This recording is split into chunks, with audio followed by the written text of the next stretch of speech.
est à Monsieur Olivier Audibert-Trouin pour 5 minutes.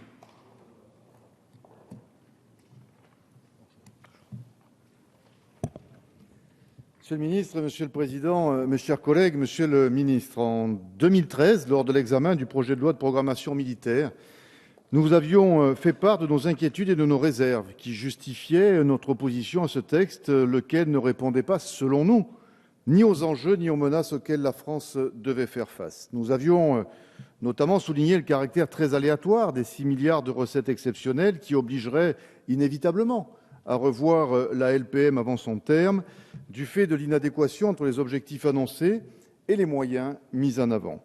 Force est de constater que les faits nous ont malheureusement donné raison et qu'il est nécessaire de revoir la LPM initiale à l'aune de 3 éléments. Le premier de ces éléments tient à l'action soutenue de nos forces dans le cadre des opérations extérieures au Mali, en Centrafrique, dans toute la bande sahélo-saharienne, ainsi qu'en Irak.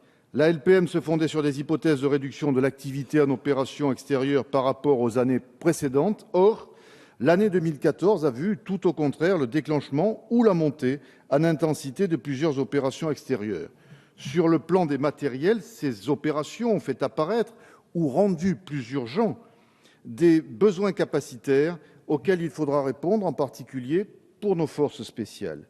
Le second de ces éléments tient aux tragiques événements du mois de janvier dernier, qui ont conduit le gouvernement à déployer dans l'urgence 10 000 puis 7 000 personnels dans le cadre de ce qui est devenu l'opération Sentinelle. Le troisième élément, l'absence de recettes exceptionnelles avant la fin 2015, cumulée avec un report de charges à fin 2014, faisant peser un risque de cessation de paiement dès juillet 2015.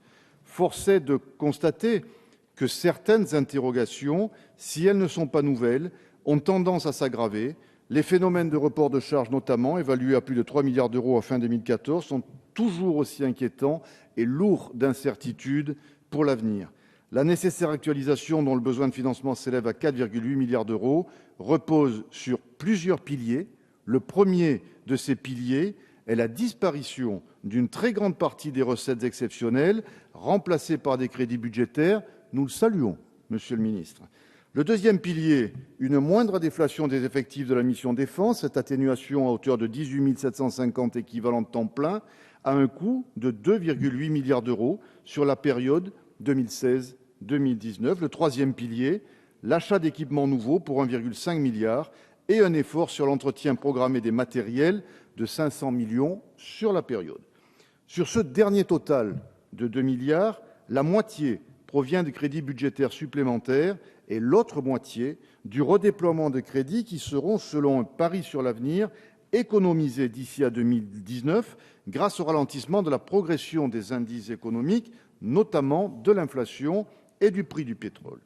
Ces économies étant très incertaines car liées à des facteurs conjoncturels, il convient, année après année, de vérifier la soutenabilité de ces hypothèses par un rapport d'évaluation en vue, le cas échéant, d'une nouvelle actualisation afin de ne pas laisser s'installer une dérive néfaste de la trajectoire financière.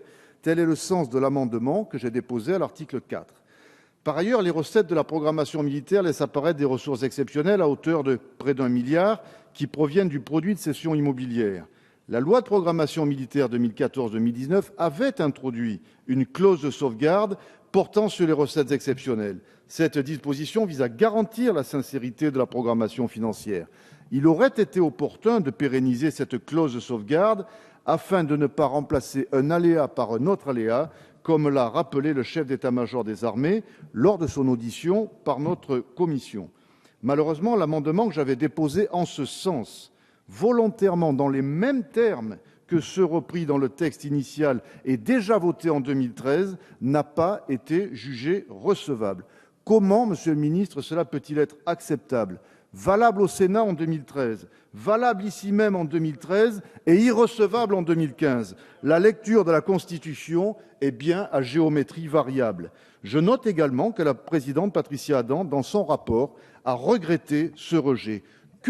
Quel est ce refus de circonstance? Faut-il y voir un aveu sur l'insoutenabilité financière de cette LPM? Dans le même esprit, nous proposerons de renforcer la portée de la clause de sauvegarde portant sur les carburants qui figure actuellement dans le rapport annexé, en l'incorporant dans la partie normative du projet de loi. Au final, les mesures d'actualisation sont loin de faire taire les inquiétudes pesant sur la capacité qu'auront nos armées à assurer pleinement leur mission de sauvegarde des intérêts de la France et de protection de nos concitoyens. L'annonce d'une rallonge de 3,8 milliards d'euros d'ici 2019 paraît indispensable, mais non suffisante eu égard aux enjeux.